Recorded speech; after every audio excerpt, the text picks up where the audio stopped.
Good morning everyone.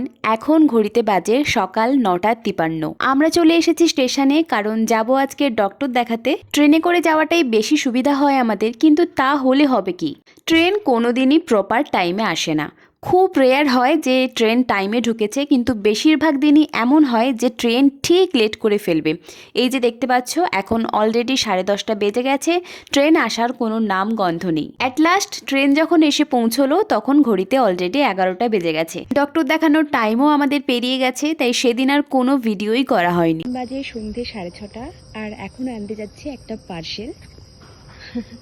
নাইকা থেকে order করা এটা আমার প্রথম পার্সেল, তো দেখা যাক ভেতরে কি কি আছে। প্রথম পারচেস, তাই 500 টাকার মধ্যেই অর্ডার করেছি। প্রথমেই রয়েছে একটা ফেসিয়াল কটন প্যাড, নিয়েছি ভাদির দুটো লিপ বাম। ভাদির লিপ বামগুলো আমার বেশ পছন্দের, আমি অনেক বছর ধরে ইউজ করছি। নাইকার দুটো লিপস্টিক নিয়েছি, যেটা বাই ওয়ান গেট ওয়ান অফারে পেয়েছি।